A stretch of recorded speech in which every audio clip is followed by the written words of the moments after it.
We're talking today with Garry Underwood of DeWitt, Michigan, and the interviewer is James Smither of the Grand Valley State University Veterans History Project. Okay. Gary, can you start us off with some background, and to begin with, where and when were you born? I was born in Jackson, Michigan, and after I was born, there's a place south of Mason, Michigan, which is called Eden, E-D-E-N, just like the garden. Right. And it's a small community that had a church, a general store, and about 30 houses.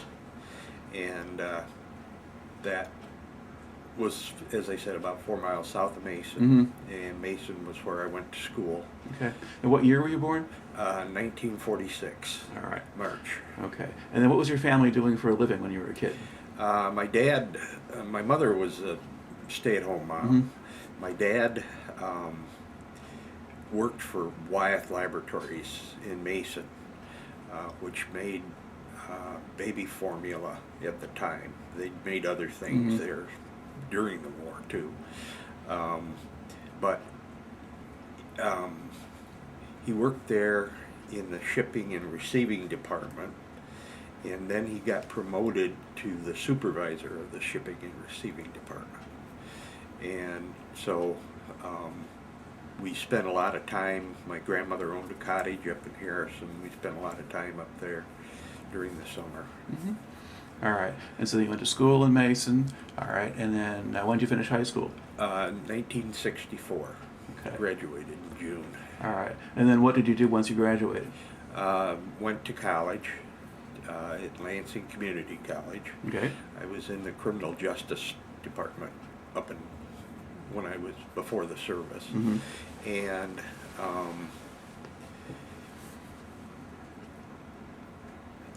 I also worked part-time in a department store in Mason that was called Dancers, in the men's department and shoe department.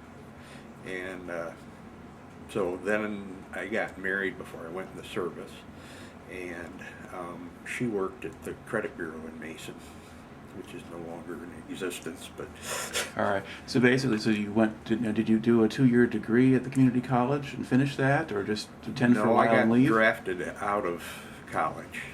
So when I came back, I finished the degree courtesy of Uncle Sam. Okay. So you didn't have a deferment when you were in, or you weren't taking enough hours? I dropped below 12 credits, and that was the in the draft board. Yeah, they come calling for you when you don't have enough hours. Okay. So you got. So when did you get your draft notice? In March, I think, around the 1st of March. To report by April. Okay. Of what year? Of 1967. All right. Now, at that point, how much did you know about what was going on over in Vietnam? I read the newspaper pretty thoroughly, and so I was aware of what was going on, and that it was an armed conflict. And early on, you know, the Americans weren't involved in it. They were just the support for the South Vietnamese Army. Right. And then that changed, and we became more involved in the combat. And then when I got drafted, I kind of was hoping that I would go to Europe or something, to Germany. That didn't happen. All right. And did you have relatives who had been in the service? Yes, my dad had been in the service during World War II and was captured at the Battle of the Bulge. And what was his response to your getting drafted? Concern, just because of what was going on in Southeast Asia. But I, went and did my duty. Right. All right. And they were all hoping that I would go to Europe too. Sure. Okay. So now you get the draft notice. Now, I take it you would have done a physical much earlier when you got it to be 18 or whatever, or had you not had one yet? He hadn't had one yet. Okay. All right. And so what's the process? You get the draft notice, then what do you do? Then we reported to the draft board, and they had a bus. They took us down to Fort Wayne in Detroit. And when we got off the bus, then we went through physicals and testing and all sorts of stuff. Okay. Now, was your draft notice specifically for the Army when you got it, or did you not know what branch you were going to go into yet? No, it was specifically for the Army. Okay. And when you're going through the physical, did you notice anybody trying to find a way to beat the system? In one Oh, way or yeah. another? What sort of stuff? Because when you're hanging outside before you go in, Yeah. there were guys taking lots of salt to try to drive up their blood pressure, and all they do is keep them longer and then and take it again. All right. So they were, guys working different angles to try to get out. All right. So okay, you go inside. Then I mean, how much of a physical do they give you? It's pretty rigorous. I mean, you're stripped down to nothing, and except your skivvies, and they go over you from stem to stern. So, Were they actually rejecting people, as far as you can tell, by finding one problem or another at that stage? yes, eyesight for one, and then people with flat feet and stuff that they knew wasn't going to be able to take the grind. Okay, so at that point, they're not just automatically taking everybody. Right. Okay. 5 fingers and 5 toes. Right. You're All right. Okay. Now, once you do the physical, now did they give you any kind of other tests there at that stage? Yes, they gave us a battery of tests. They were IQ tests. They were tests on different parts of the service, like the medical, infantry, the artillery, etc. And you put down the answers. It was all multiple choice, basically. Put down the answers, and then they kind of pigeonhole you where they think you could go. So when I got out of there and got through basic, they finally gave me what they, had me pegged at, which was what was called 11 Charlie 40, which was mortars. And I was in the Fire Direction Center, or supposed to be. All right. Well, that's getting a little bit ahead of ourselves now. Let's sort of back up. So, okay, you go through the physical and the processing. Now, did they send you straight on to basic training from there, or do you get to go home first? No, you went straight to basic training. Okay. They loaded us on a train, and down we went to Fort Knox. All right. And what sort of reception do you get at Fort Knox? Well, we got off and got on buses, and then when we went to the base, that's where you get your welcome, with the DIs calling you everything but, under the sun, and harassing you constantly. All right. And what sort of processing do you go through in the first few days? They just take you in, get your name, your blood type, your, everything that they had gotten from Detroit that had been sent along with you, and then they assigned you to a unit, company, and a company that a whole. Have you ever been to Battle Creek and seen the military style housing? No, well, we were put in one of those, and that was a whole company. So you're in the company-sized barracks, all Yeah. right. And now, was the company you were in, were you all guys from kind of the same area, or how did they do that?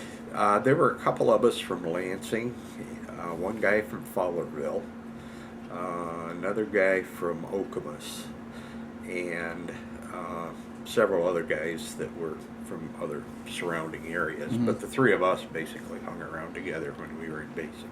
Okay, but it wasn't necessarily an all central Michigan kind of thing or something like that? No. Okay. All right. Now, I think they were all neighboring states that, Right. Because that's mostly, Fort Knox was supposed to get people from certain particular states or parts of states. Right. Usually that's what they get. Okay. Now, what's the daily routine like in basic? Got up and did formation first off, and you had to be kind of spit and polish, even though you were in fatigues to work for the day.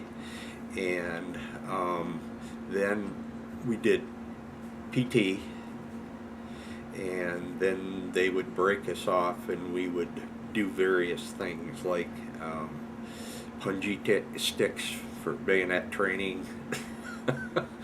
That turned out to be more of a game than anything else. See who could knock who off or down, I should say. And then rifle range, of course, and physical defense. Got some training in that, and map reading, and And how much emphasis did they put on discipline? lot. Because when you're in a combat zone, you don't have time to really think. You just react. And with the discipline, that gets you into that mindset. Okay. And how easy or hard was it for you to make the adjustment to being in the Army? Not too difficult, I guess, because I had been an athlete most of my school years, and we were pretty successful in the program, and so we all had done a lot of physical work to get ready for seasons. So Right. I wasn't that far out of high school that I couldn't remember how to do stuff. Okay. So conditioning wise, you're okay. Now, what about the discipline part? The discipline part, they made me a squad leader, which I'd always heard when you go into the service: don't volunteer, don't be first, and don't be last. And they just selected me on their own. So I had myself plus a squad then to be responsible for too. And I have never been one that was very angry, so authority didn't really bother me. I understood the harassment part of it was to push you to your limit. Do you think it was good for you to be a squad leader, or did they just add extra fuss? It wasn't any big deal Okay. in basic. All right. So Nobody's life was on the line. Right. But were you accountable for whether or not the guys had all their stuff in order or that kind of thing? Yeah, they expected the group as a squad, which was 5 or 6 people, Right. that you'd all work together to, get the task done. All right. Okay. And how long does basic last? 8 weeks, I think. All right. And now, do they have a graduation ceremony or something like that at the end of it?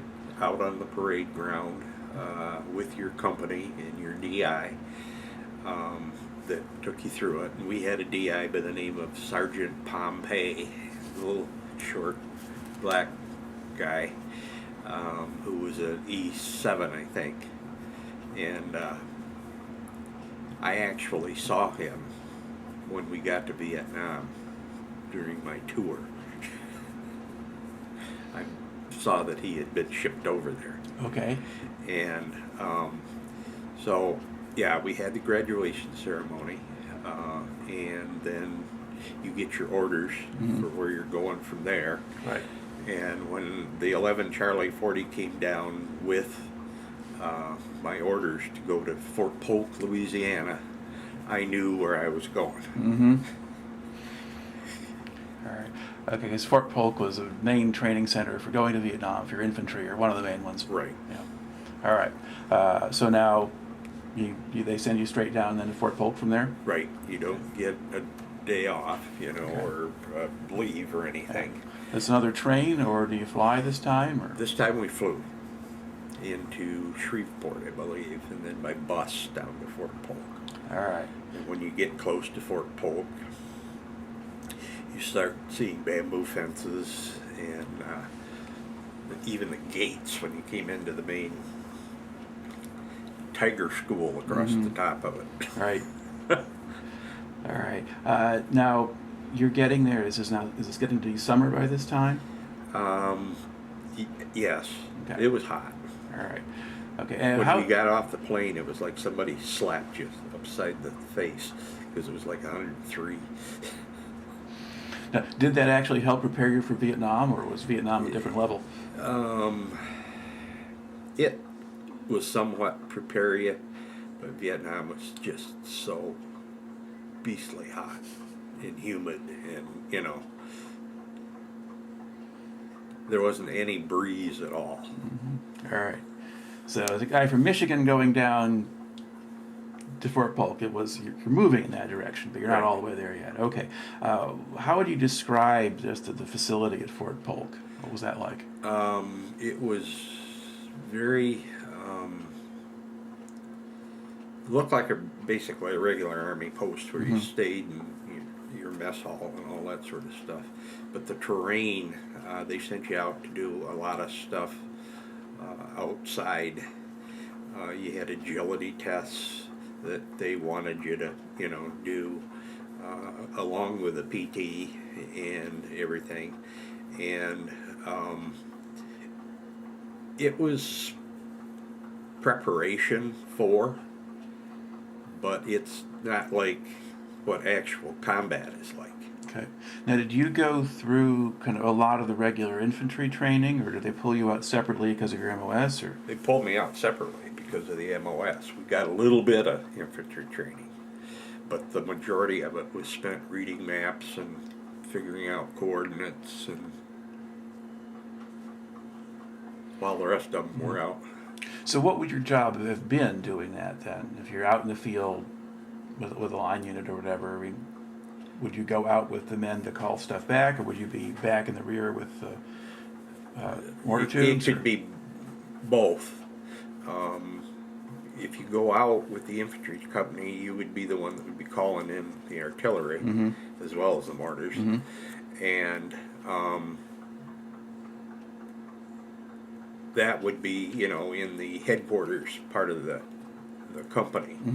And then when you're back at the base, usually it's at the fire base. They have these big metal things that served as rooms, basically. They sandbagged the heck of the outside of it, and they got antennas coming from it. And inside there is the fire direction center. Right. That actually calls the coordinates out to the guns. All right. And is there some particular procedures? You get a call in for the forward observer, and then you've got to go calculate and check each other's work? Or? Right. Okay. So. Because short rounds kill people, so as well as long rounds. All right.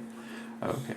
And so now, as part of your training, did you go out on any kind of long maneuvers or bivouacs Yes. or things like that? The last few days in Fort Polk, they handed us a dead chicken, a bag of rice, a can with water in it, and we had to make our own dinner out of that one chicken. And it can be done.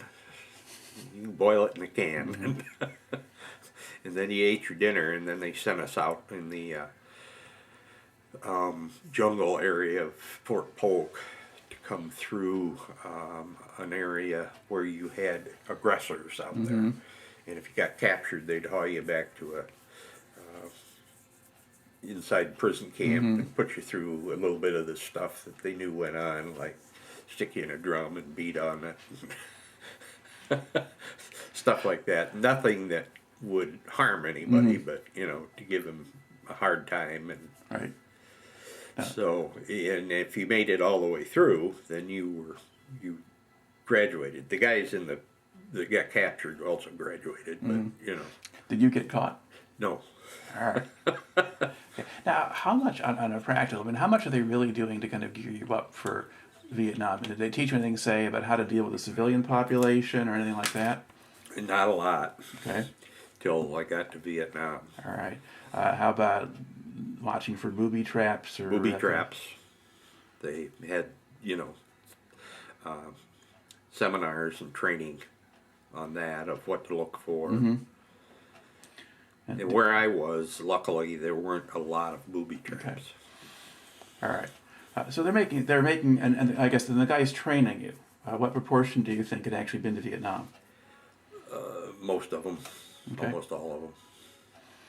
All right. And what attitude did they take as trainers? They were helpful. They'd get all over your butt if you screwed up. And that was the big thing. Don't screw up. And so if you didn't screw up, you were doing all right. Mm-hmm. And so it, in overall, I guess because they'd been there, they knew what we were going to be going through. So. All right. And did you also have some of the people in these training cadres who were sort of newly created sergeants, people who hadn't been anywhere yet? Yes, I had one of those in basic. He was a buck sergeant, and he was a pain in the rear end. He was very hard to get along with. He'd never been anywhere but, you know, doing basic training. Pompeii, at least, had been on, you know, Korea and stuff, so. Okay. Yeah, because some of the basic training is if they're lifers, they're older soldiers. But in the Vietnam era, they're also creating a lot of very young sergeants, too. And right. they get their practices. You see a few of them, too. Okay. So how long, then, does the advanced training take? That's almost 8 weeks, too. Okay. And then at the end of that, then you get your orders for where you go next? Then I got a leave and orders to report to Oakland, California, and then went through the processing out there. And how long a leave did they give you? 30 days. Okay. And what was it like to go back home, having gone through training and knowing you're going to Vietnam next? Well, wherever I graduated from, my folks had come down to the graduation ceremonies. And when I came home on leave, and I was going to Vietnam, we didn't talk a lot about it. My dad did a little bit, and but you can't.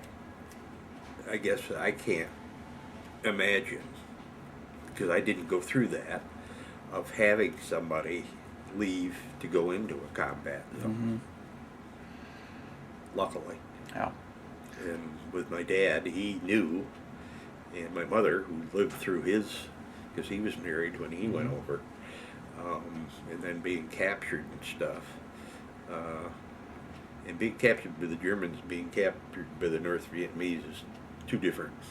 Yeah. The Geneva Convention isn't recognized. Yeah, someone making the Nazis look like nice guys. Yeah. At least for the Americans and British, anyway. All right. So you go home, get to the end of the leave, and then you fly out to Oakland, basically? Fly out to Oakland, left from Lansing, Capital City Airport. All right. And then what kind of setup do they have at Oakland when you get there? It's just a huge military processing center. And you go through and you get your shots. You get some more information about where you're going, what the customs, some of the customs are, and but not a lot. Okay. Do you know at this point what unit you're going to join, or No. Okay. You're just getting more general stuff about Vietnam, but Yeah. not where in Vietnam or anything else like Right. that. Okay. You get how long do you think you spent in Oakland? Oh, probably a week, maybe, not that much. All right. Oh, so you're there for several days. So what do you do during that time? As I said, there were seminars and classes okay. and stuff. You can't get off the base, so Right. you just in a barracks, basically. All right. And then how do you find out you're going? When when you got your orders, you knew you were going to the Republic of Right. Right. Vietnam, and you just didn't know where and what Yeah. and how. But how do you? But they have to like call you to go get the plane or something like that when you. There was groups of us. Okay. All right. And so now they load you on a plane. These 150. All right. Get your stuff ready, because they'd given us, we had all of our clothes. Okay. So you got clothes, you got gear, no weapons though. No. Okay. All right. Now they load you on a plane. What kind of plane do they put you on? 737. It was commercial. I think it was Pan Am at the time, because they were still operating under that name. And so we flew from Oakland to Hawaii, landed there, and then took off and flew to the Philippines, Clark Air Force Base, landed there, and from there we took off and went to Cameron Bay. All right. And what's your, now, what time of day do you get to Vietnam? Thank God it's in the middle of the day. Okay. So that, you know, you could see. It wasn't like getting off a plane and then waiting until morning to actually see what it looks like. And you look in the distance and it's just mountains. All right. And what's your first impression of Vietnam when you land? It's hot. In Cameron Bay, it's fairly secure. But there's always rockets and mortars, and during your training you're given special details on mortars and rockets and all that sort of thing, of how to protect yourself. And but the first night I was put on guard duty. It handed me an M14 with a full magazine. There just wasn't one in the chamber. Unless it was deemed necessary. So when that happens, you kind of figure this is for real. Now, were they putting you on perimeter guard or just inside on the base someplace?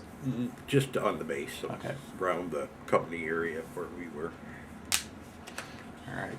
And as far as you can tell, I mean, did they get mortar attacks or rocket attacks at that time? Not while I was there. No. All right. Then we went through some more in-country training, and we had work with the M16 at that point, and got to fire it out on the rifle range. Had you used an M16 in training? No, Okay, not even at Fort Polk. not even at Fort Polk. Okay. Well, take it back, yes, we had shot some. But most of your training has But still most been on of the M14. training is, yeah. All right. Now, the M16 had an assortment of issues early in its career with jamming and other stuff like that. I mean, when you were starting to work with those, did you run into that? Only once, and that was part of the way through the tour. Okay. I was firing to rapidly. I had two M16s, the guy that went down and mine, and one of those two jammed, and I had to switch to the other one.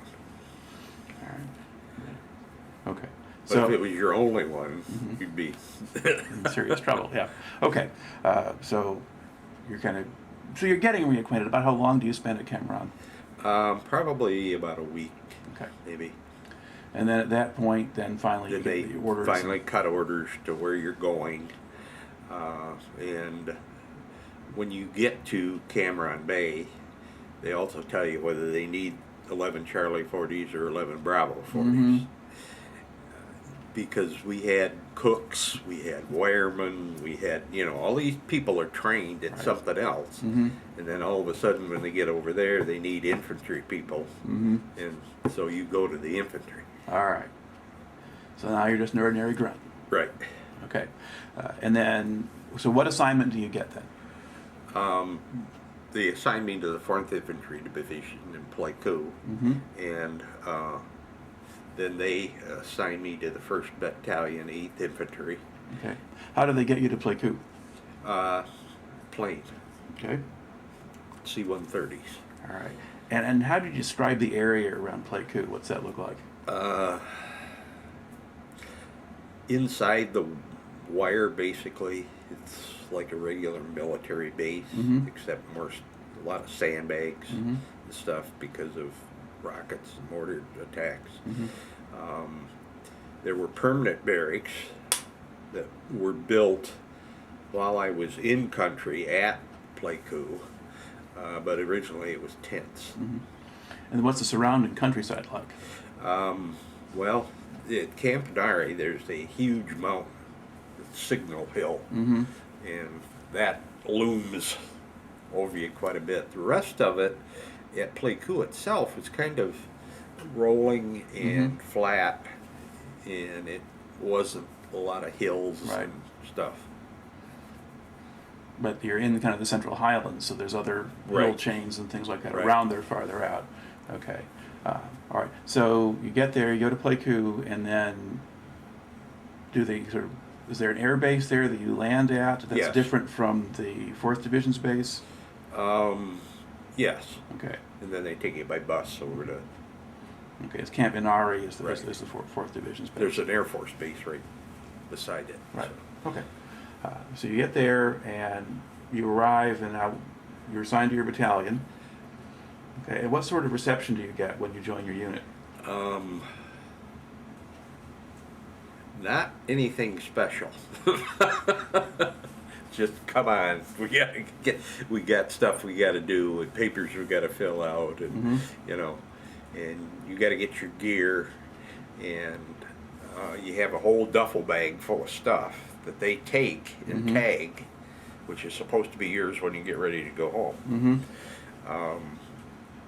And so then we get our jungle fatigues, basically, that we're in, and we're told not to wear a lot of undergarments because of the high humidity in being wet quite often, and so that's kind of a change for you. And then after you get assigned to a company, they do a little more training, and then about the Vietnamese people and stuff, and about the hookers, and how to stay away from them. Right. There was a lot of training on that, because of the venereal diseases and stuff that guys would contract. Yeah. And you've got a civilian population right nearby Right. because you're close to a town of some size, and they bring people in from the countryside too. So. Well, when I first got to Capinari, they had a little community that was called Sin City, almost attached to it, because the doctors operated in it. And it was just all hookers and prostitutes. And some senator came over while I was over there, and he thought, oh my God, you're corrupting the American GI. Let's get it out of here. So they clear it out, and then the venereal disease starts going up. Because at least at Sin City, the doctors are keeping track of who's there. Yeah. Right. All right. So was that a surprise to you to run into that kind of thing, or had you been warned about that already? No, that was a surprise that it was, operated by the doctors at Camp Minari. All right. Now, was your company actually at Camp Inari when you joined them? No, they were out in the field. Okay. And did you just stay? Now, we have a company tent with a company clerk, Right. and mail clerk, and so we have our own little unit. Right. But all the companies were out in the field. Okay. So you go back to the chopper pad and get your first ride in a chopper, and they chopper you out to where the company is. Right. Usually they'd take you out on resupply days, and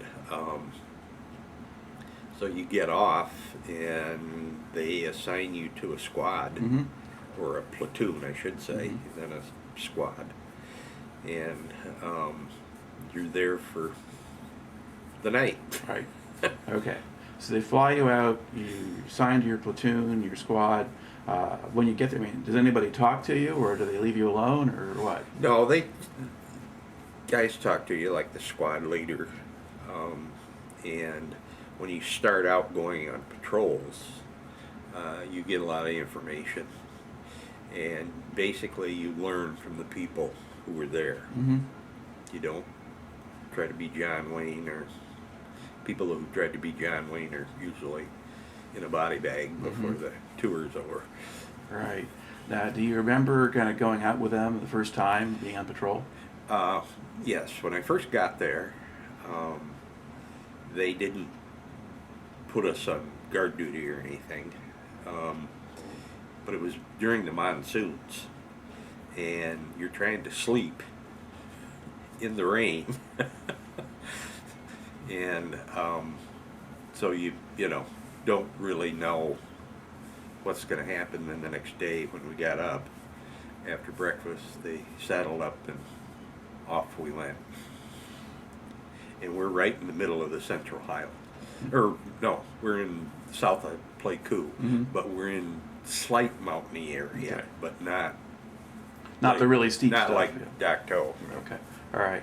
And is it forested in that area or more open?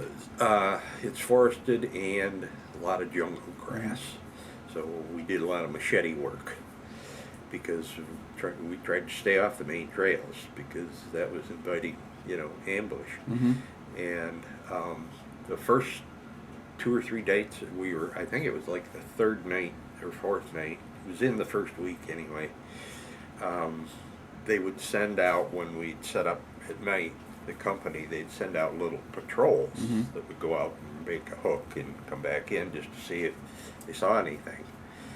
And I flushed 3 farmers out of the area, and we were in a free fire zone, so that meant anything out there could be dead.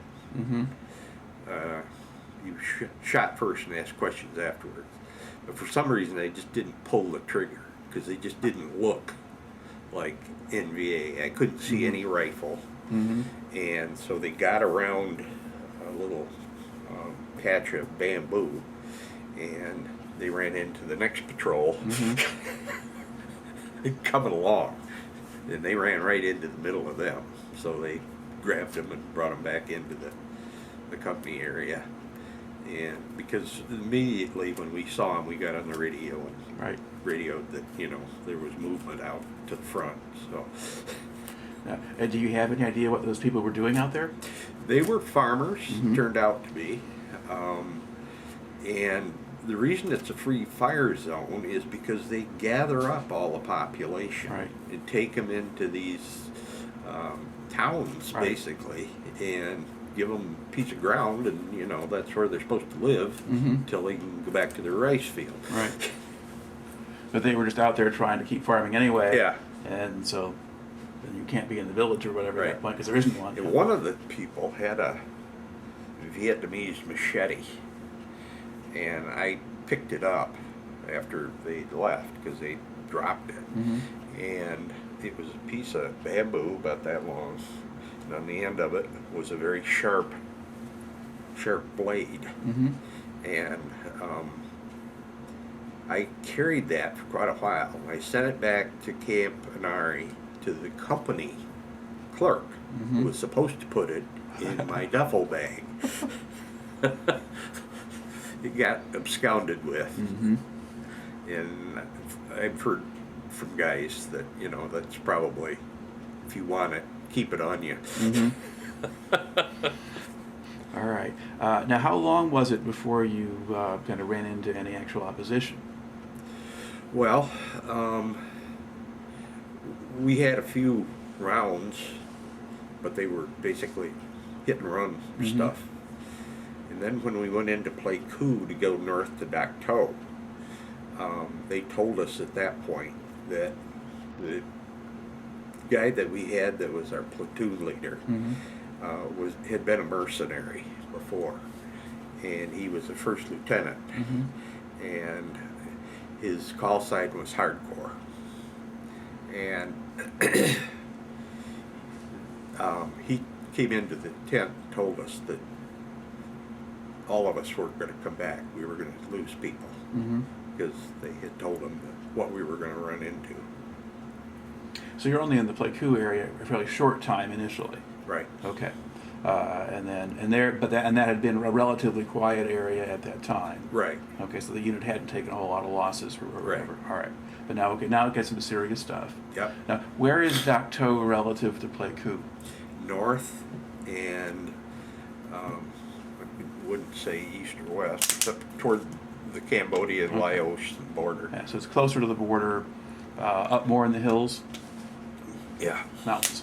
Okay. Mountains. All right. Okay, and then how are they going to get you up there? Well, when they dropped us off the convoy and we got on choppers. Okay, but from Pleiku you took a convoy first, so you're Right. in trucks on a road convoy? Mm-hmm. All right. And what does that look like, or what do you do for security with a convoy? The forest and the vegetation had been sprayed with Agent Orange, for one thing, and it had been shoved back with bulldozers and whatever else they could get to clear the road area. Mm-hmm.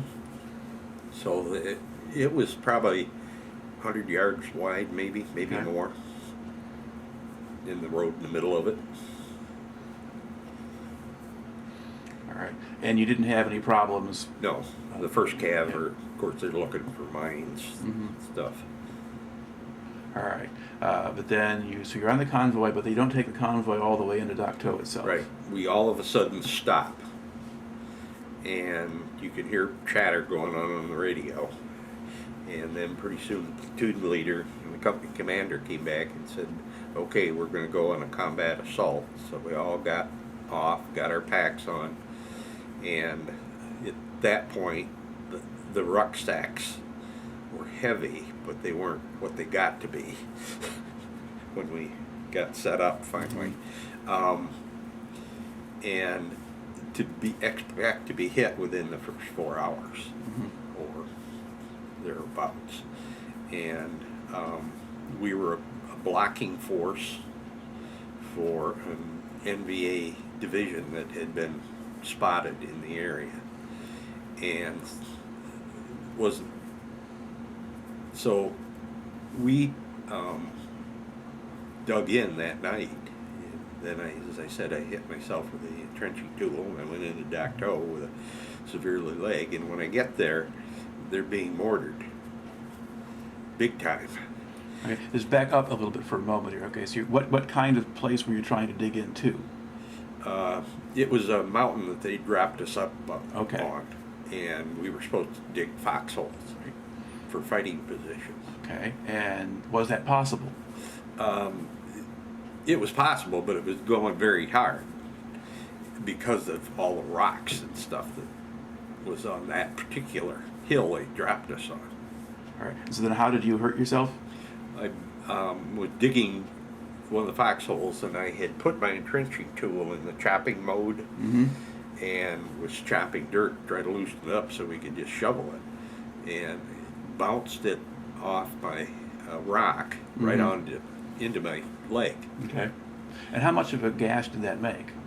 Well, Just probably. so just a cut, basically. Cut, yeah. Which in the States wouldn't be any big deal at all. Right. Okay. But with all that infection stuff, And how long did the infection take to set in? just overnight. Okay. All right. And so then you're taken out of the field right away. Right. All right. Okay. And then now what do they do with you?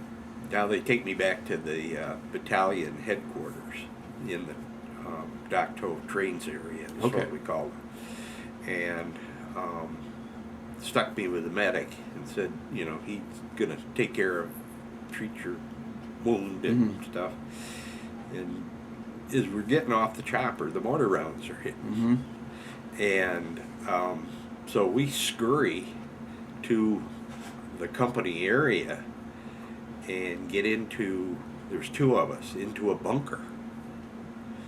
And it was a bunker that you laid down in. It wasn't one you could stand up in, but it had a lot of sandbags and stuff around it. And so we're in there, and it seems like forever because these mortar rounds aren't stopping, and they're marching it up the runway to get the C-130 that's sitting at the end of the runway. And they finally zeroed in on the ammo dump, and it went off.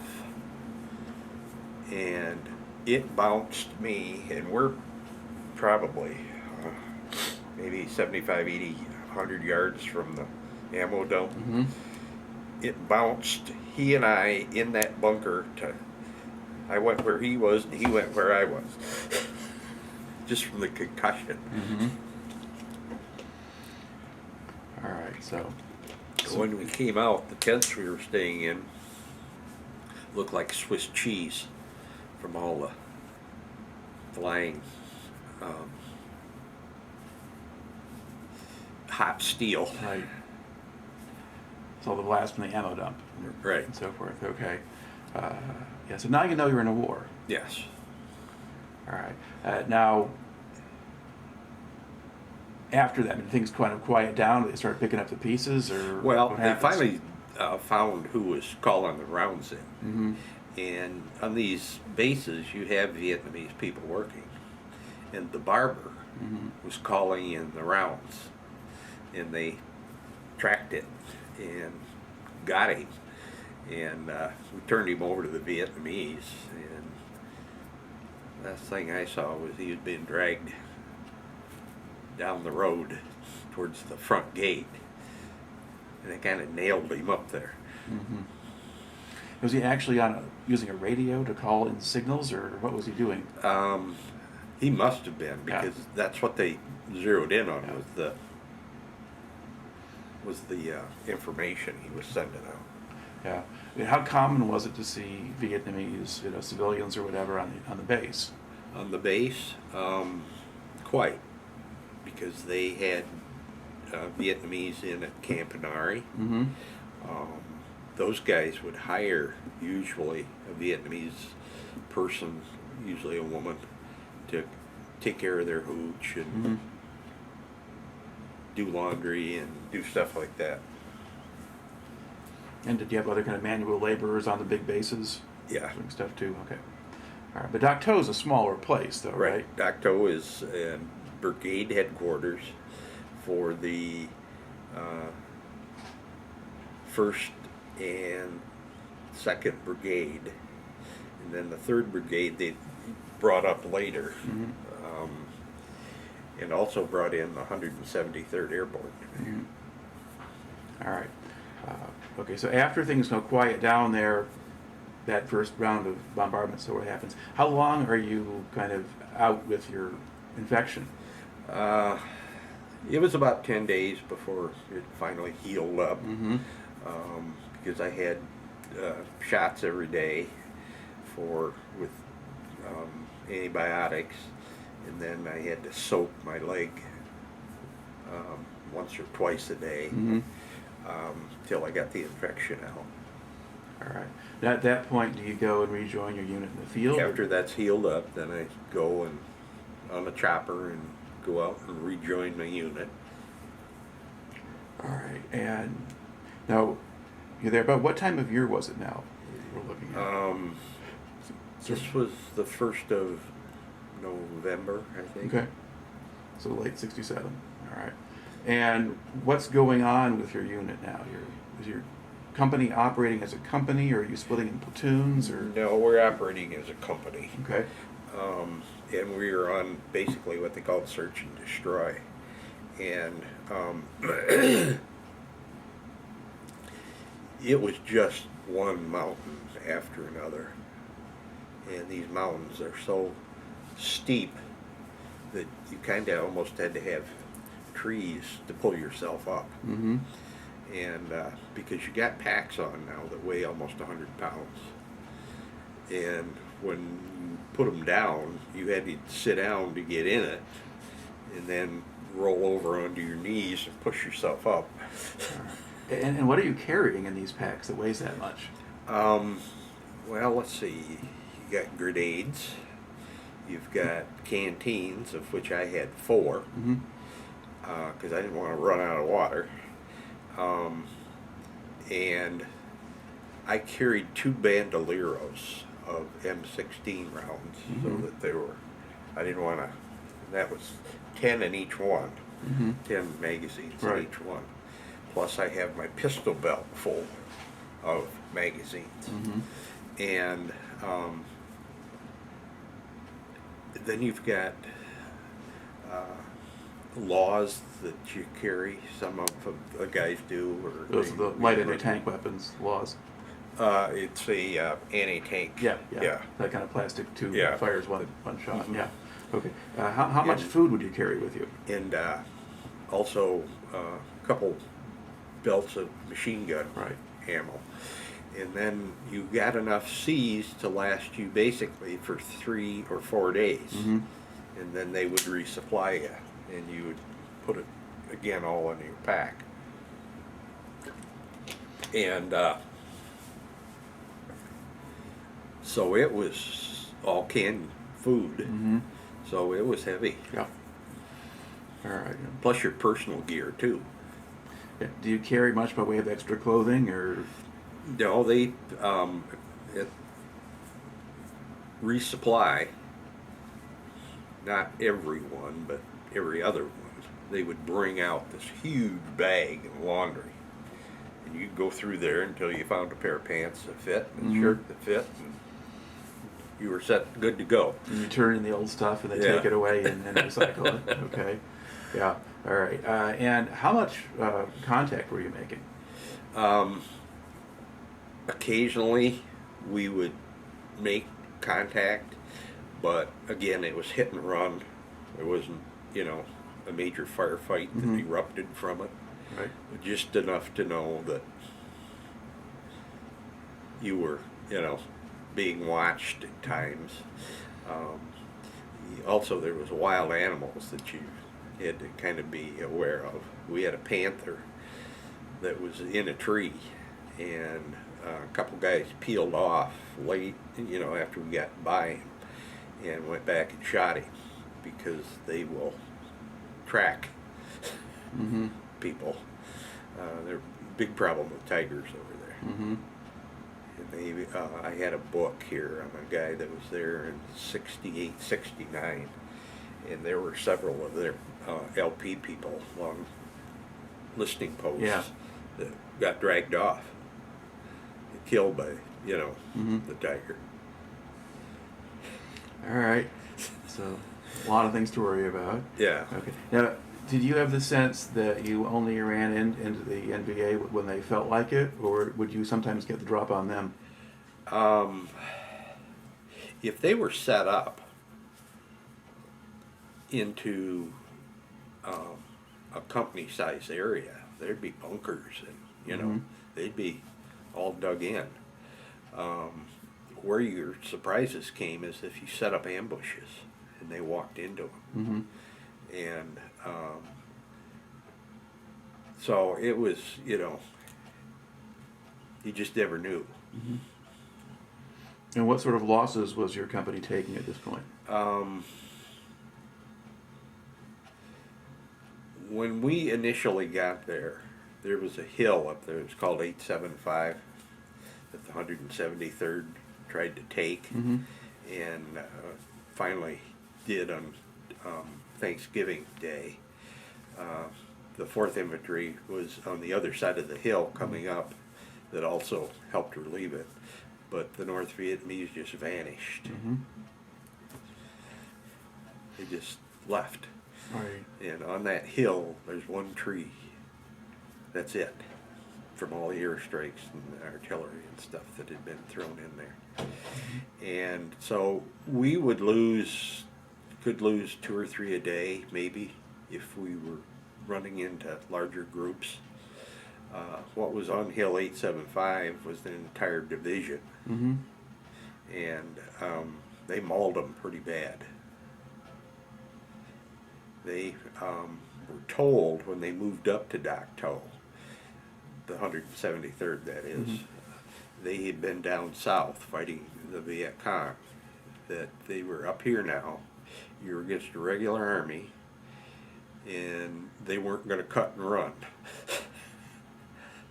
So they got beat up pretty bad, just because their company commanders or battalion commanders didn't listen.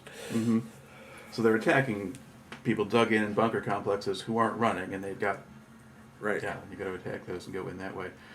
So did the 4th Division commanders have a better understanding of the situation at that point? Yeah. Yeah, because we, had been there before the 173rd got there. One of the brigades were up there Right. that we went up to join when we, got convoyed up. Okay. Now, do you still have your hardcore platoon leader at this point? Yes. Okay, and how long did he stay with your platoon? Normally the officers stayed 6 months in the field, then rotated back. and became executive officers Mm-hmm. for their last 6 months of Right. their tour. And then they would go stateside and come back maybe as a captain, Mm-hmm. and then they were given the full platoon. Right. Okay. So this guy, how long did he stay with you? He was there 6 months, and the day that he was to leave the field, he was killed. We had made contact. We were put out on ambush the night before, and we didn't. I wasn't the squad leader. You don't usually get that till you've been there for a while. I was with another guy who was the squad leader, and he didn't go to the proper ambush site. And that night, the fire base got mortared from the area that was close to where we were supposed to be. Mm-hmm. So the next day, because they called us in when they figured out what was going on, and so we came in after dark and got grilled by the company commander and the platoon leader, and of course I didn't know, nor did any of the other guys. Just the platoon leader knew, and because he's given a map with the location they want us to go, and he decided to go short. And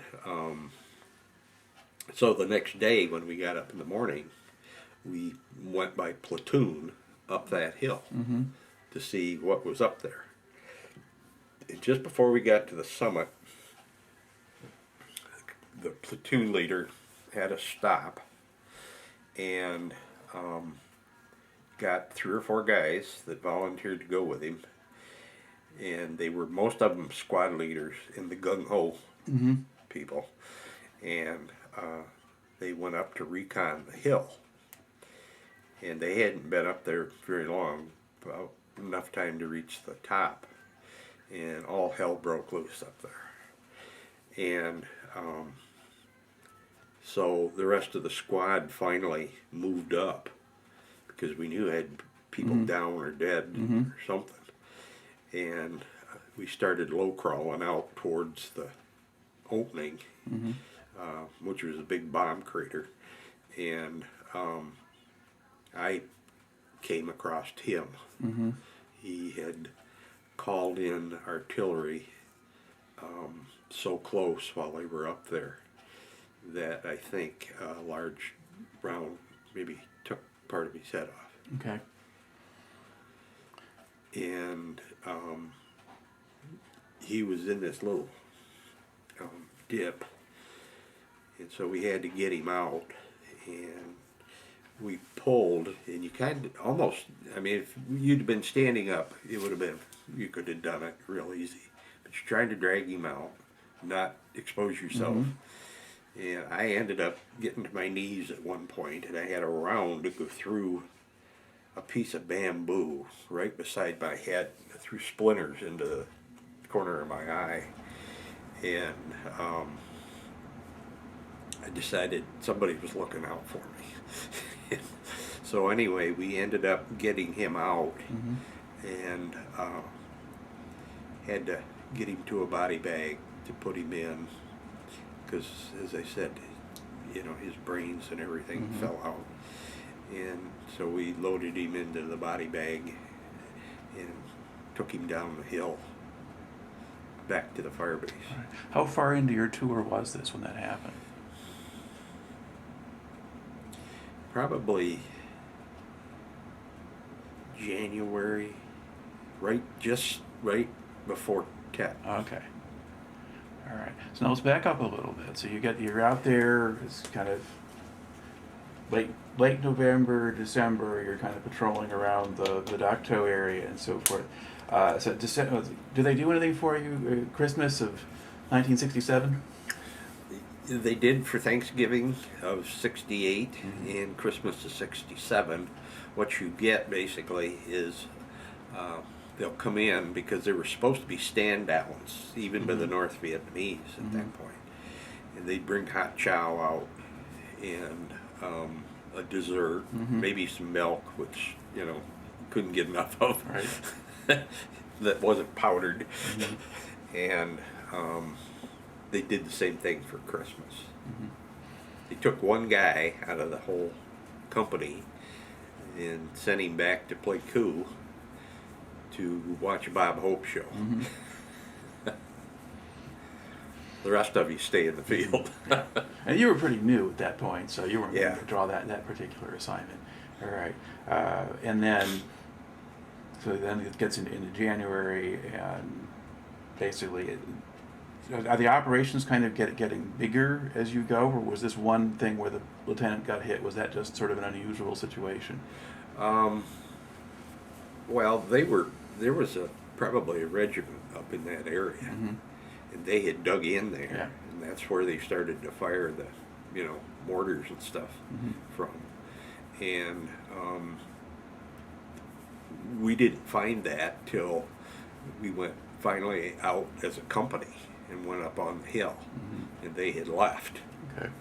And the B-52s had bombed all the way to the border, and we had to go down that, which following B-52 strike is not fun. You get cut on bamboo and everything else because it just shatters. All right, this tape is about up. All right, we've been kind of talking about sort of the situations early in your tour when you're out around Dak To and you're running into bunker complexes and things like that. When they abandoned them, would they booby trap them, or would they just leave them behind for you? No, well, at least we didn't find any that were booby trapped. Most of them were just, left. They'd come back and reuse them too. Okay. Would you, if you found that you wouldn't try to destroy them, or? We'd blow some of them up, yeah. Okay. And you were talking specifically about the B-52 strikes. So that particular area you had to go into, you had the oppositions, they send in the B-52s. So you were saying it's not a fun place to be. You've got the bamboo sticking in all directions and so forth.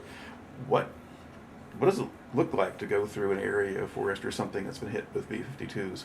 Well, depending on what size bombs, of course, they put in they used 500, I think, and 250 pounders. And you couldn't get real close. When they dropped those, the ground shook. And you could be 6 clicks away. And it still shook. I can't imagine being, underneath one of those. Anyway, when they would go through, of course, there was a lot of fire. It caused fire in the bamboo and trees and that sort of stuff. And so when you go through it, you got to kind of pick your way along. And what we were doing was locating, because they usually call B-52 strikes when they are sure that there's a large number of troops in that area. And we were supposed to find dead North Vietnamese. And we found a few, but not many, because they will take their wounded. And because those tunnels, they had doctors' areas down there and everything else. And so we'd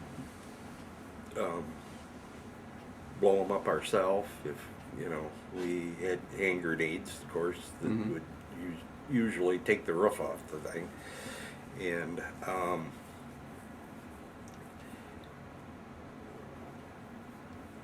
we found quite a few NVA that had been there for a while, and when they lay out over there with that heat and humidity, it doesn't take the body long to decompose. And you get into an area and the stench was just really bad. And there were some mass burial grounds, and we had to dig up some of the bodies to see. And that's not fun. Yeah. Were they literally trying to make you count the bodies? Or? Yeah, basically. All right. But it never added up to the number that they said. Right. It's sort of beyond your control. Anyway. Yeah. Okay. All right. So now you go through some of this stuff. You're seeing these things happen, and then you lose your platoon leader. Was he a good platoon leader generally? Yes. Yeah. Okay. And we had our new replacement was there at the time this happened. Right. He was learning. So. Okay. And was he fresh over from the States at that point? Yeah. Okay. All right. Or Now, out of OCS yeah. or something. So you've been here. You've been in there a couple of months, and things have now gotten fairly intense, and you're pretty far away from rural Michigan or whatever at that point. What's your own attitude like at that point?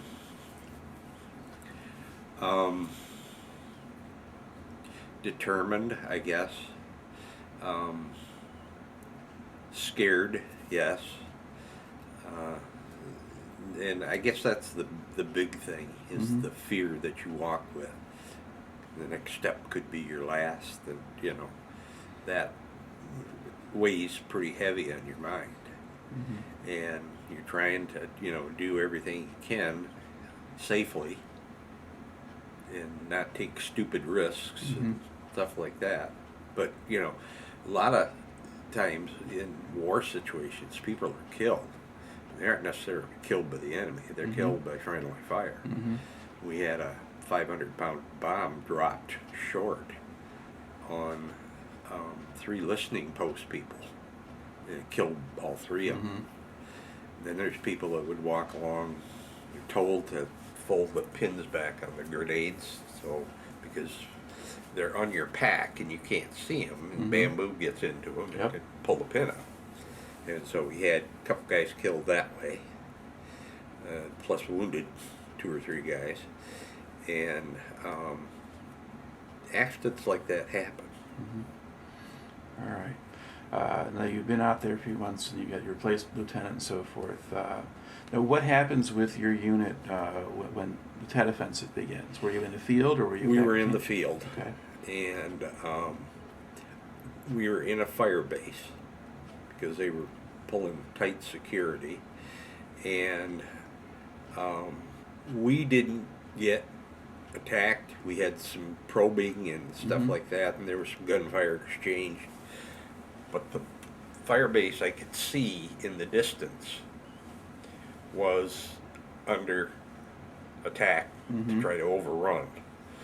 And that night they had Snoopy out, and they had a lot of artillery. Our artillery pieces were supporting them, and they never got overrun, but they got mauled pretty bad.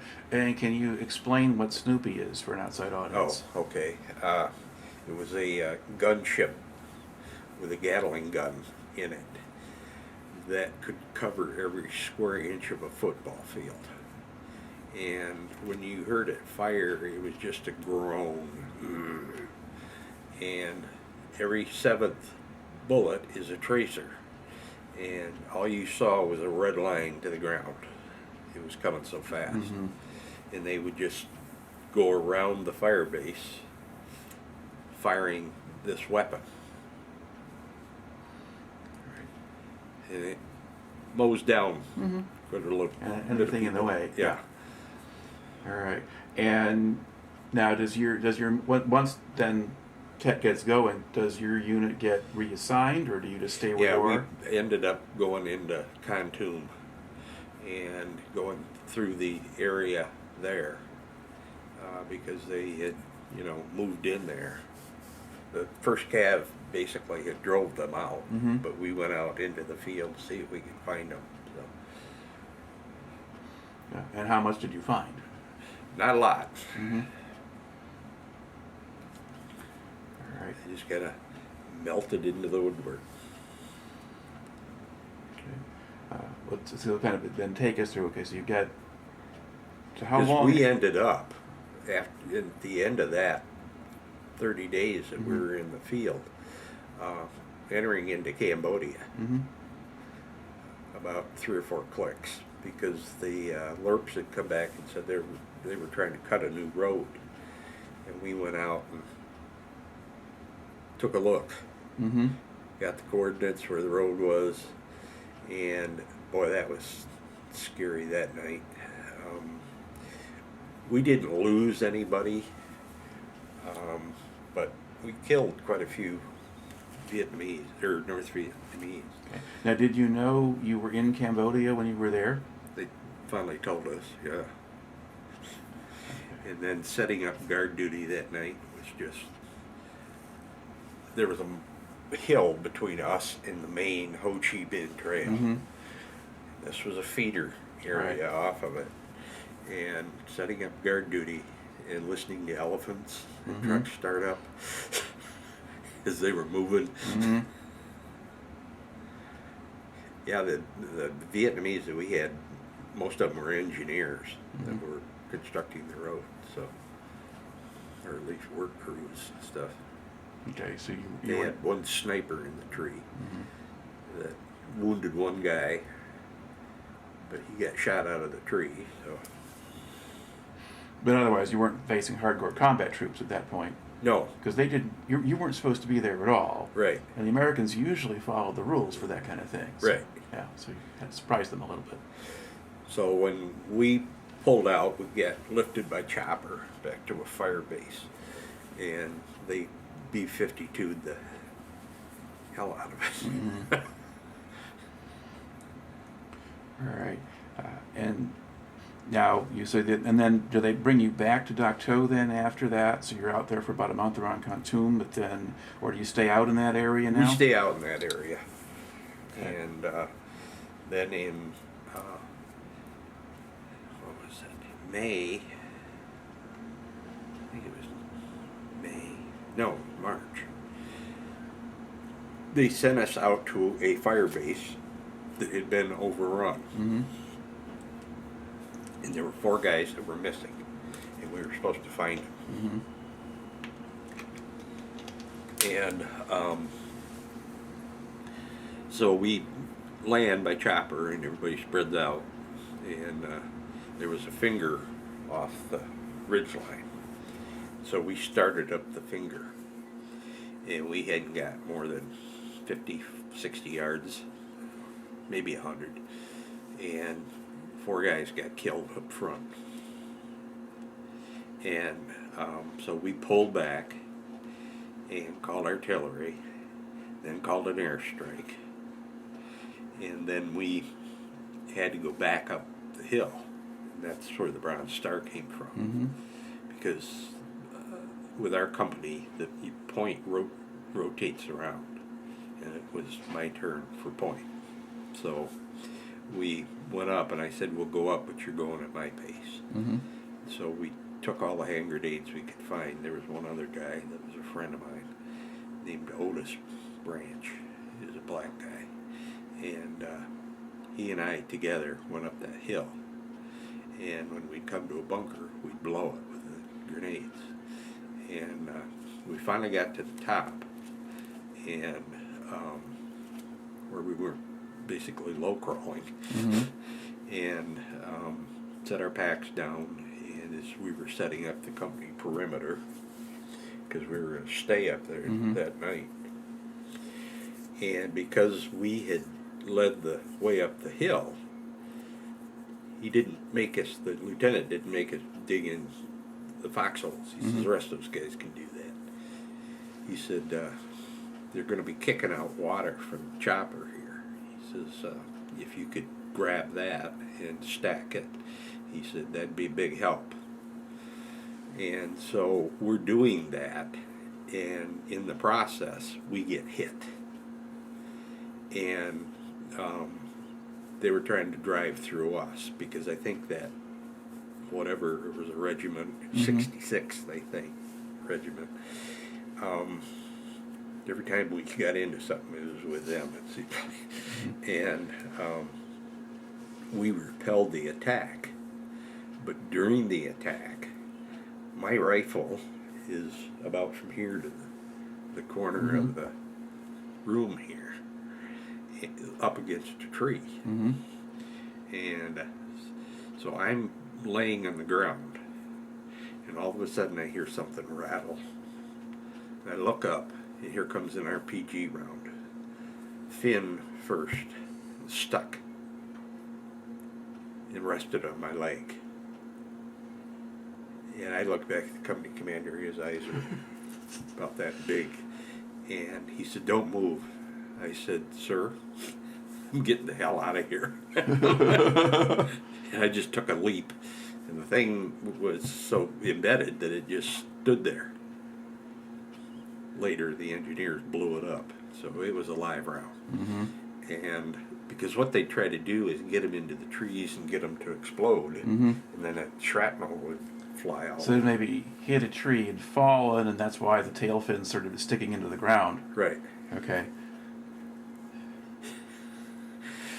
And so we repelled the attack. I finally got in behind a tree, but grabbed my weapon on the way through. Mm-hmm. And then we stayed on pretty much alert all the rest of the night. And during the middle of the night, all of a sudden a trip flare goes off.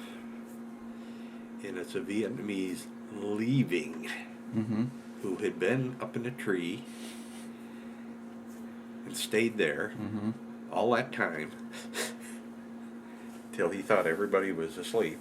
And he went running out, hit the first trip flare, which was pretty close, and illuminated himself. Mm-hmm. And he was taken care of, dispatched real quickly. Mm-hmm. All right. And had the rest of them gone, or were they still around? No, they were still around, I think. Okay. So we came down off the hill, and then I think they left, Mm-hmm. because by the time we got there, they, had pulled out and went someplace else. So All right. Now, did you get the Bronze Star for going up the hill in the first place? Yeah. Clearing out the. How many bunkers were there, do you think? there were probably 50, maybe 25 on each side. Well, how many did you take out, do you think? Probably 10 or 11. Okay. If it's not John Wayne, it's fairly close. Yeah. All right. So when I went for my PTSD exam, the doctor who was doing the interview said, what was in the bunker? I told him I just didn't know because I didn't want to look. Mm-hmm. And so if there had been somebody in there, they weren't anymore, I guarantee you. And the jets and the artillery that we had initially called in did a pretty good job. Mm-hmm. Mm-hmm. But there was still fire coming back at you. So they're still Yeah. around in some of those. Right. Yeah. And you managed to get all the way up to the top and clear them out. So, Correct. yeah. Okay. Now, in that part of the country, sort of, what's the monsoon season and what's the dry season roughly? When I went into the field, it was in the monsoon Right. season, so that's September. So it usually starts September Mm-hmm. and October Mhm. into November. Okay. And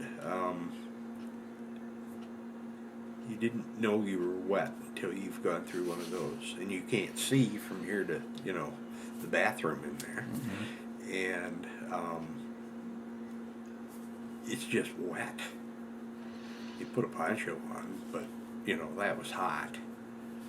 Then all of a sudden it would stop raining and the sun would come out. Mhm. It was so hot it dried your clothes. Right. Because these clothes are all nylon.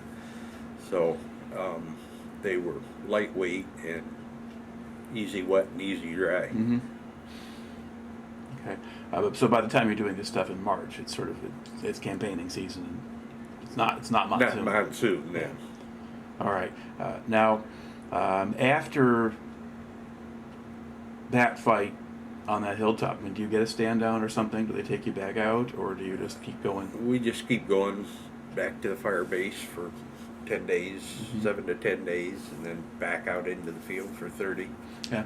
Now, would they have the companies rotate in terms of who did security on a fire base? So you'd be Yes. out. Okay. So what was life like then when you had that job? Well, They always found stuff for you to do, whether you were enhancing the perimeter in defense, stringing more concertina, putting more flares up, or claymores, and then we had some free time. You could write letters or.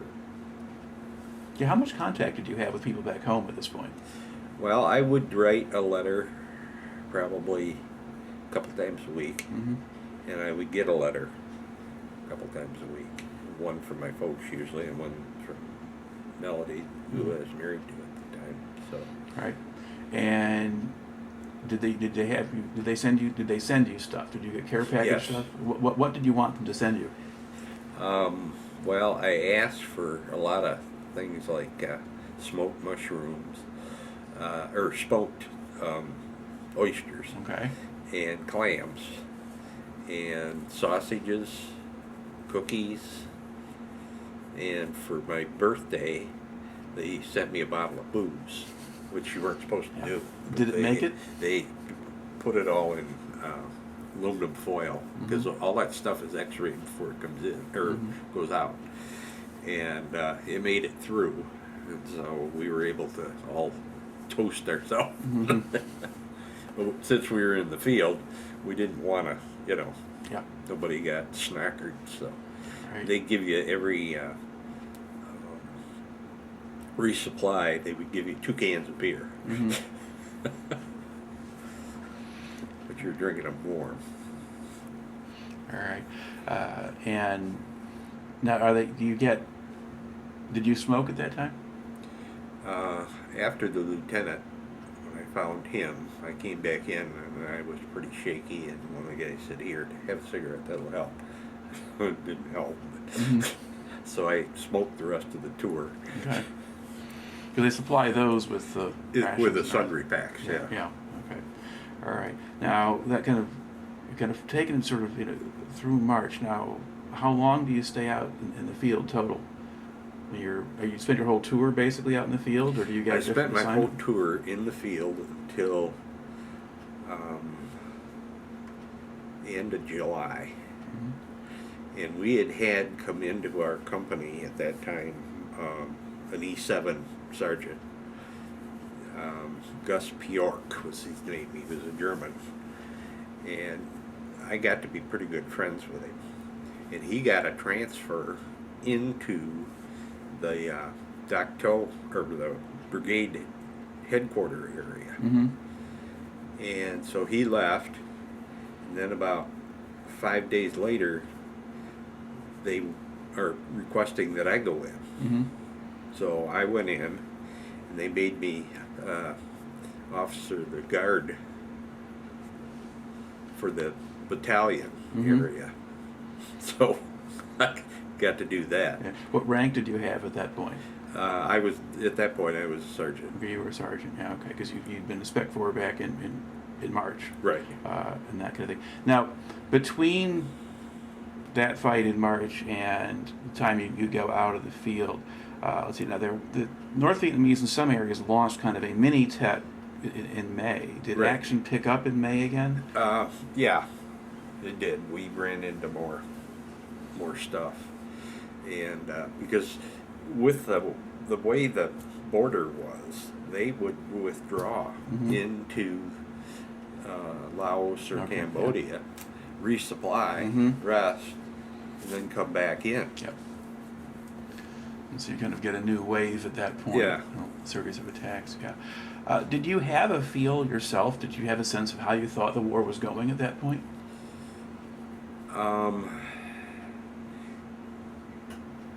It looked like we were winning up until the Tet area.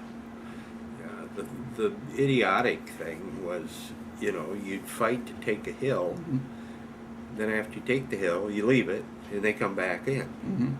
And so you're paying for real estate 2 and 3 times to, get the same piece of ground. And is that sort of how you saw it at the time? You wondering, we're going and why are we leaving again? Or No, you're starting to build an idea that this is crazy. Why are we doing it this way? all right. And how do you characterize the morale in your company while you're in the field? Does it change at all over the course of the time, or what level's it at? No, there was, you know, pretty much everybody was straight. Mm-hmm. We didn't have a lot of drug use. We had a few. I told the guys in my squad, when I finally got to be squad leader, that if they smoked pot, they didn't have to worry about Charlie shooting them. I might, because you're putting my life in danger now. So most of that was done when there was downtime. Right. But we were so far back in the boonies that, you know, we didn't have villages. So there weren't even mountain yards around or people like that? There were mountain yards. But, and I trusted them more than I trusted the Vietnamese. And they wanted to know when we left and they got in a fight with the Vietnamese, which side would we be on? Because those two groups don't get along. Right. Right. And are there, in that time kind of, you go kind of April, May, June, and July there, are there other particular incidents or things that happened while you were out there that kind of stand out in your memory? Yeah, that same hill that the lieutenant got killed on that we left, we had to retake again, and that resulted in a couple guys dying and a bunch wounded, and we were trying to clear it so we could get a chopper in to lift them out. And I think when we came down off that hill, there was like half a dozen of us left that hadn't been wounded or killed. And was that out of the platoon? That's out of the platoon. Okay, and how many did you start with? Usually in a platoon there's like, supposed to be 30. A lot of times we operated at 24, 25. Yeah. But Okay. Yeah, but most of the guys got hit. yeah. Right. Now, was it typical for you when you're patrolling or on search and destroy missions to have the platoons operate separately from each other, or did normally the whole company stay together? No, the platoons would go out on their own sometimes. And would you break down into squads to do separate things too? Yeah. Okay. But you always had your nightly ambushes and stuff that they would send you on. They always like to send you 4 or 5 clicks out from the base, the fire base. Well, that's a long ways out. And if you run into contact or pull your ambush, you may find it tough getting back. All right, now, did that happen to you? Or did you do ambush patrols like that where you're out there and... Yeah. So what happens then if the enemy walks into it? If they walk into it, there's claymores set up, there's trip flares, there's guys there's like 4 or 5 guys. They have, their M16s, maybe a 60 with you, and that's basically it. But after you spring the ambush, do you get out of there? Yeah, quickly. Yeah. Because what's coming after that is airstrike or a artillery barrage. All right. Now, while you were still in the field, did you get an R&R at some point, or did the unit go on to a stand? And I stayed as long as I could, so that when I came back, I didn't have a lot of days. Because that's what you think of when you walk off the plane. When you get there, it's 365 days. So when did you take your R&R? So I took my R&R in June, I think. Okay. So I only had August, September to go. And then shortly after that's when I went into Where'd you go for R&R? Went to Hawaii. Did your wife come out for that? Yes. Okay. Let's see Don Ho's show. What was it like to sort of be back in civilization or whatever, and see life again after what you've just gone through? You kind of have to pinch yourself to make sure you're, not dreaming. Because at the R&R, when we came in, that was fine, because there's a lot of military around there. It was when we came back that we ran into all the protesters, got spit at and called baby killers. But that was when you were coming back from your whole tour. So, Yeah. so when you're in Hawaii for the R&R, you don't really have any issues. No. Yeah, at that point. What was it like to then you spend a week with your wife over in Hawaii? You've got to go back to Vietnam again. Yeah. That's why I waited as long as I could, to make sure that I didn't have a lot of time left. And so you go back and you're probably even more cautious than you were before. And it changes you a lot. All right. Now, did you have any in-country R&R, or did the unit itself go to a rear area at any point for a stand-down? No. Okay. They were supposed to, but it never happened. Right. Stayed busy. All right. And we were talking a little bit about sort of morale in the unit and so forth, and you mentioned that in the field anyway, there wasn't a lot of issue with drug use and so forth. Were there racial tensions that you noticed? A little bit. As I said, one of my best friends was black, Otis, and we had a couple guys from Mississippi. I can remember this one guy, Callahan. He made some racial remark, and I told him, I said, you know, I keep that to myself. I said, you might find a knife in your belly. I said, or you might find an accident. So, yeah, there were a lot of racial stuff thrown around. All right. But the unit in the field would function effectively. Yeah. Regardless. Okay. Now, once you're back so you're in the rear in the brigade headquarters area in Dak To then for the last few months. Okay. Now, what was that experience like? Well, we had to go out every day to the dump and scatter the Vietnamese that were out going through the dump. That was, so you herd them up and get them out, turn around, and they're back. And then I had to set the guard every day. And that usually were new guys that were getting ready to go out to the field. And when I put them in a bunker, they were supposed to have a live clip in there, but no round in the chamber, unless they needed to, because with an M16 it's just quick. And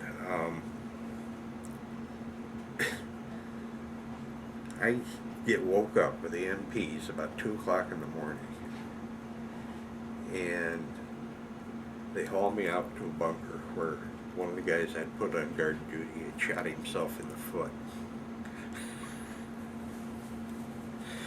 And of course I had a lot of paperwork to fill out, and he ended up getting court-martialed. And so, plus his foot being, blown apart. Yeah. Aside from that incident, were there more morale issues in the rear than there were out in the field?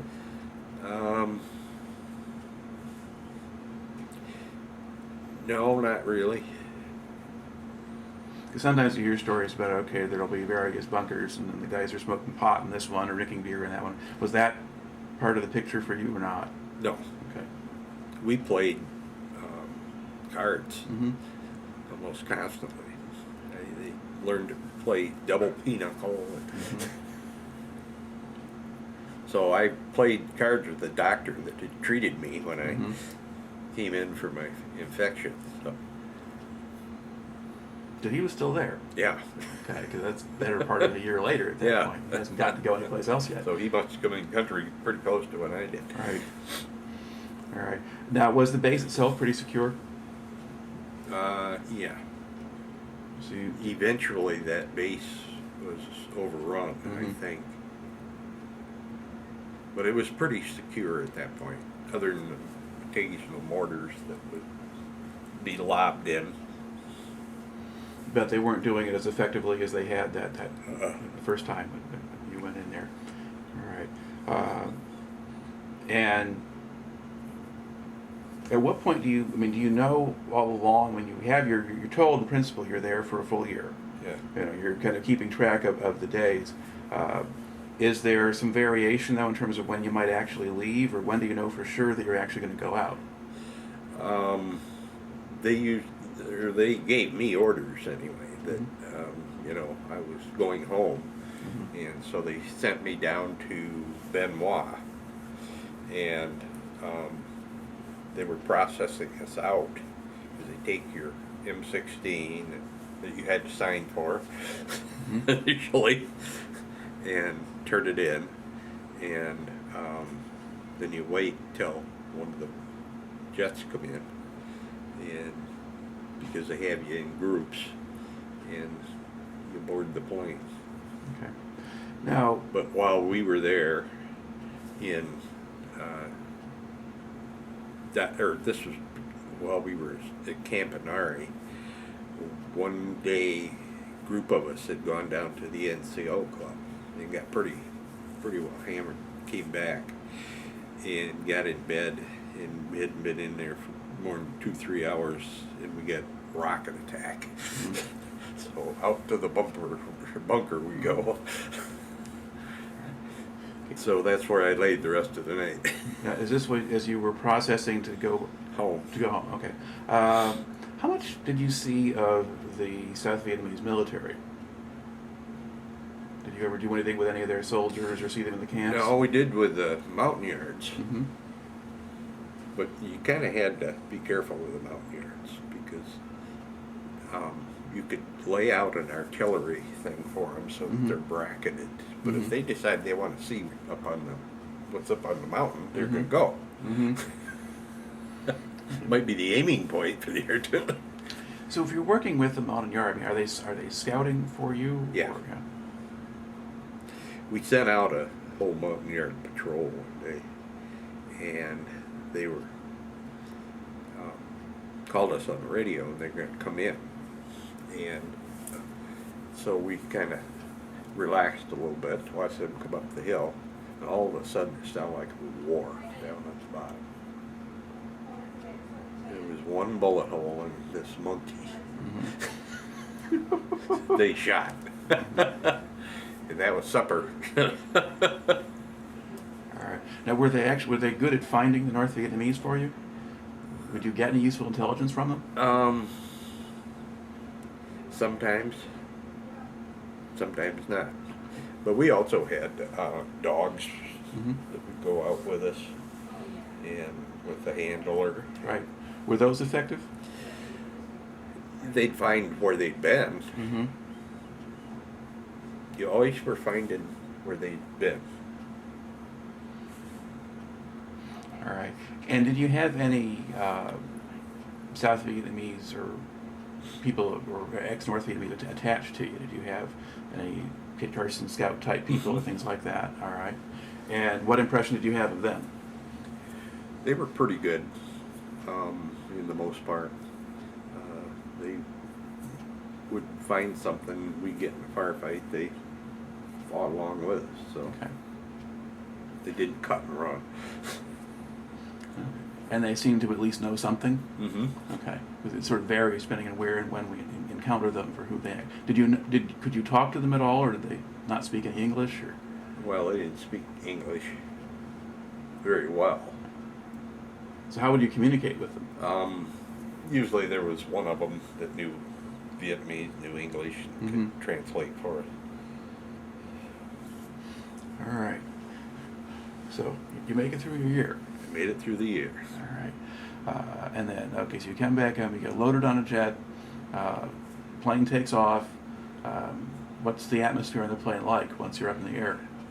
After you're out of Vietnamese airspace, usually there's a big, huge cheer. Because have left country. All right. And then where do you get back to in the States? So we came back, we went to Japan, and they had to fly an engine in for the plane because it was on the fritz. And so that took some hours. Then we took off from there and went to Alaska, and then back to San Francisco. All right. And are you landing actually at the airport in San Francisco, or are you on or the air base, or? The air base, Okay. I'm Yeah. assuming. And of course, you get off the bus and there, what can we do for you? And you know, but the reception we got was at the airport because the jet pulled up. We weren't at, we didn't land at the Air Force Base. We Okay, you landed at the airport. Okay. At the airport, and they parked the jet off, and then we had to deplane and walk to the terminal, and that's when the people really got on us. So we go in, so we have our steak dinner, and they give us a new set of clothes and everything, and because I still had 6 months to do, and take us out to dinner, and then we have a free whatever room we want. And I had originally asked for one that had, you know, a sauna in it, and because you could go in that after being there, and the steam would make so much come out of the pores. So you're going to clean Vietnam out of your system at that point. Red mud. All right. Now, did you get to leave home then? Yes, for 30 days. Okay. And now, what do they do with you for the rest of your 6 months? Well, I was transferred to Fort Bragg, North Carolina. So I went down there, and they made me a DI. Well, when I first got down there, I was with a replacement company. Because I was E5, they handed me a pistol with a live clip. Said, "Here, take this guy down to the court. If he runs, shoot him." Okay. I didn't quite think that would have probably never had to happen, so I didn't have to face that dilemma. But then, pretty quickly, then they give you an assignment as a drill instructor. Right. Is there a training program for drill instructors? Or you just... But you went through. So,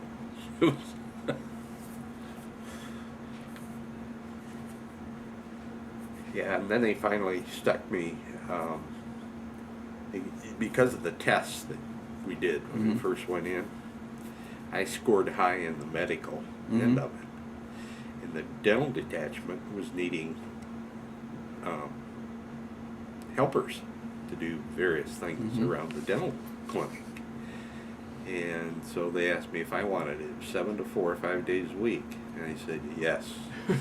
Because I was getting up at 5 to get those guys going. And because the E7 that was supposed to be the platoon leader left because his mother died in Chicago. So I ended up with that platoon most of the time. So you had to tuck them in bed, get them up.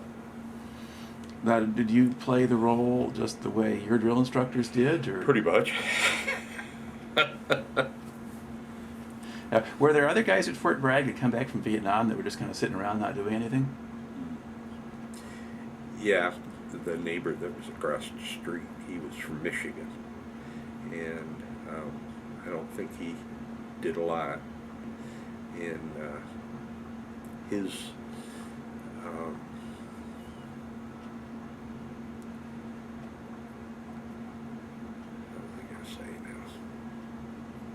I have these memory lapses. But basically, he's somebody who's just not really interested in the Army, but the Army still has him for X number of months. So he stays at Fort Bragg. Right. Yeah, because you find that some of them get stuff to do, some of them don't. Did your wife come down to Fort Bragg?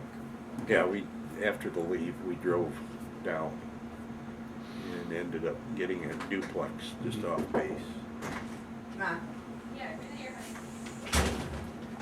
All right, and once that's okay, I guess while you were a drill instructor, though, did you were you still staying off base and just coming in really, really early? Yeah. Okay.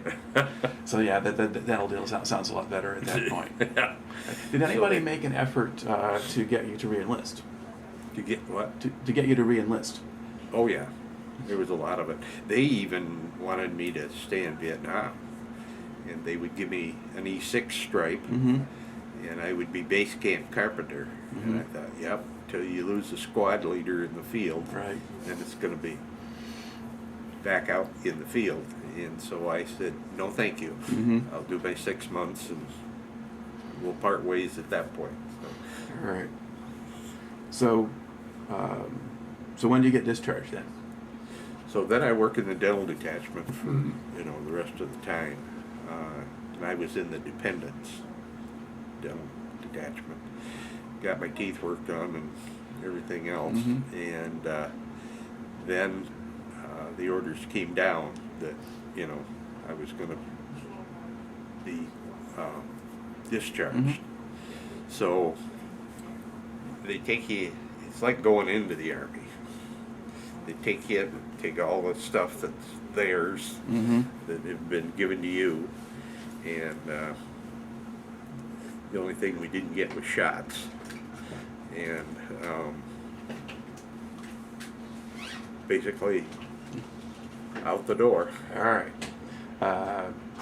So once you're finally out, then what do you do? Then I got to drive home.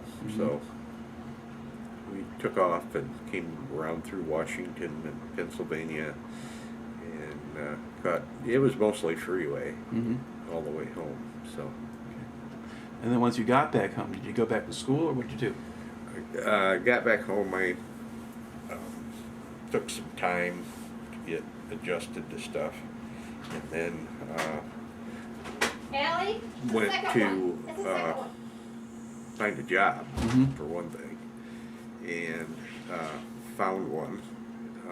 I didn't go back to what I was doing. Okay. They said it was open if I wanted it, but I went someplace to make a little more money, and 005, yeah. so I went to work for a company that did insurance investigations, basically, and for life insurance and health insurance. But She can't get the garage door open.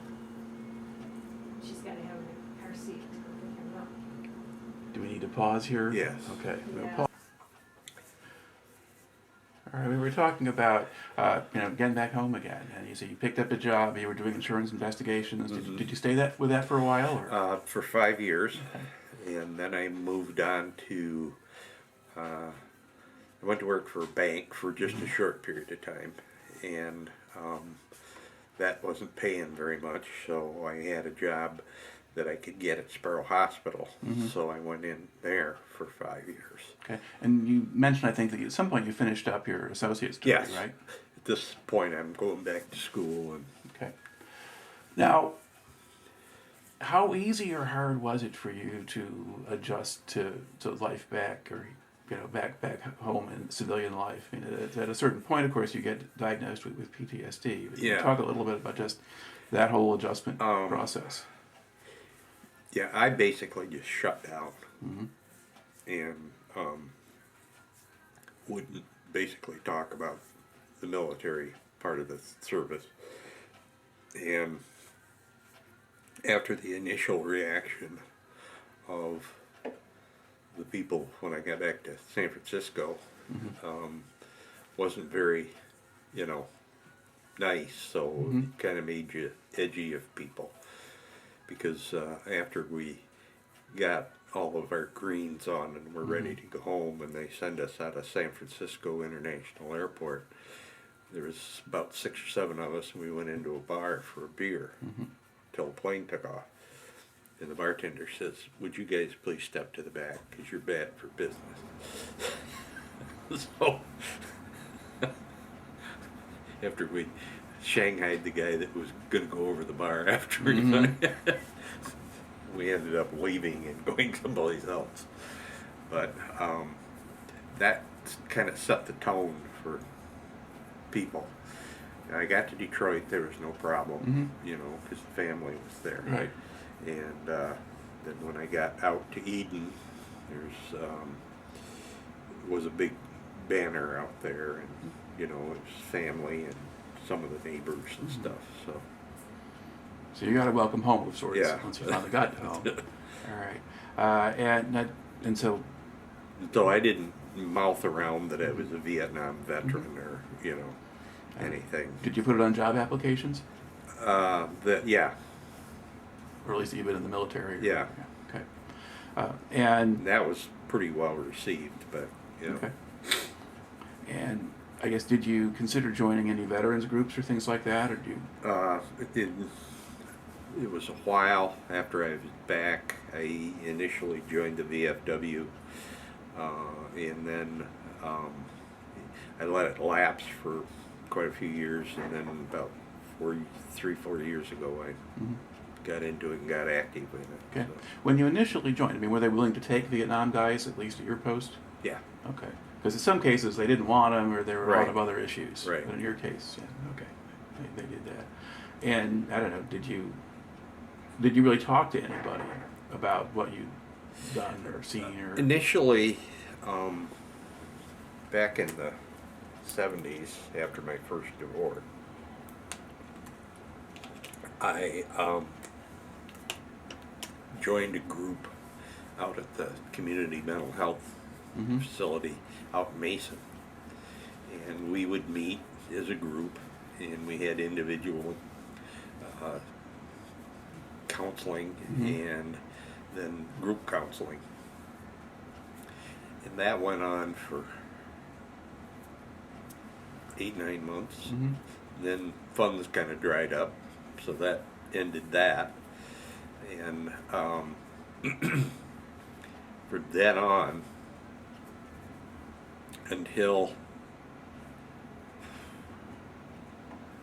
probably 6 years ago, something like that, they diagnosed with diabetes, type 2 diabetes, from Agent Orange. And so I went into the VA clinic one day in Lansing, and the nurse says, "You are getting paid for this, aren't you?" And I said, "No."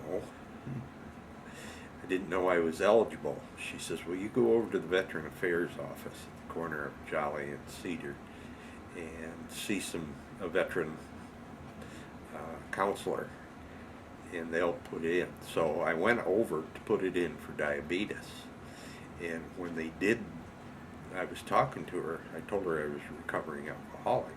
She says, "Oh."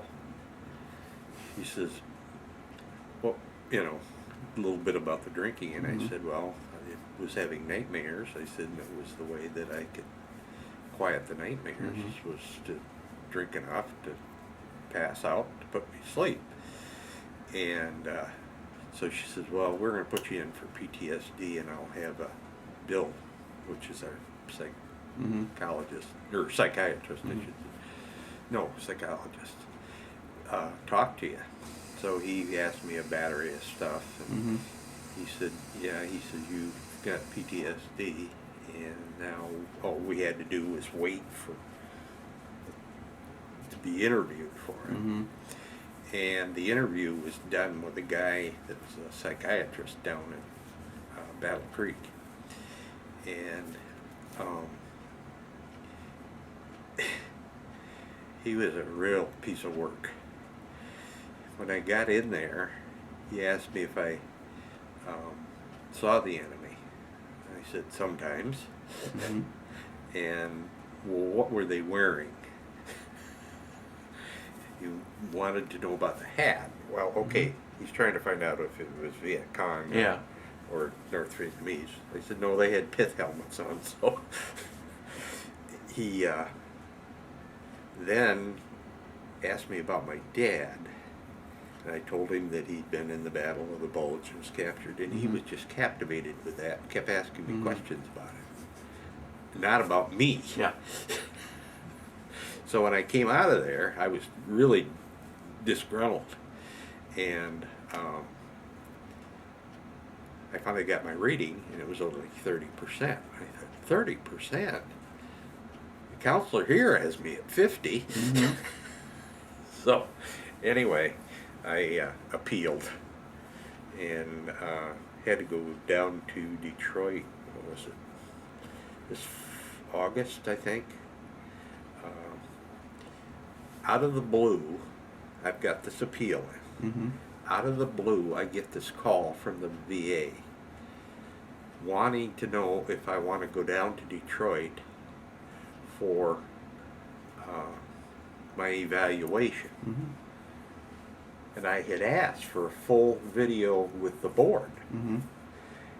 And this was just a guy, a Mm-hmm. judge, you know. So I went down and talked to him. And I said, I said, this has been done helter-skelter. And I don't even have all my records that you guys need. So he says, okay, we'll put it on hold for 60 days. And you get the records and send them down, which I did. Mm-hmm. And so this is what you go through to try to, get benefits. Mm-hmm. I have hearing aids, and it came back that from the VA that it was service connected. Mm-hmm. And I also caught malaria after I got back, mind you. I'd had something laying dormant in my. Mm-hmm. I took all the pills they told me to take, and so I ended up with that, and I filed, and that was service connected. I've got no feeling in either of my heels, which is part of neuropathy, and they blamed that on drinking. I'm going. Well, did they ever get all of the ducks sort of in a row and sort out to your satisfaction what your status is? Well, I transferred from the clinic Mm-hmm. here in Lansing down to Ann Arbor, Mm-hmm. and started seeing a doctor down there, and the treatment down there is just phenomenal compared to what it was up here. Mm-hmm. And I ended up getting glasses, the hearing aid, shoes for diabetes, and then I get rechecked every 6 months. All right, and so you make it far enough to be able to sit down and tell me your story. If you look back in the time that you spent in the service, and especially that year in Vietnam, do you think there were any positives that you took out of it? Shows you what you could endure, Mm-hmm. which is more than most normal people think they could or can. And it was basically, you were fighting for each other for survival. Mm-hmm. The discipline doesn't hurt anybody. If you could go take everybody and pull them in the military, they didn't have to go fight a war and go through the discipline, Mm-hmm. it would be good. So, it makes you try to do things in a disciplined manner. Mm-hmm. And is that something that you were able to carry forward when you were working or going other Yeah. places? All right.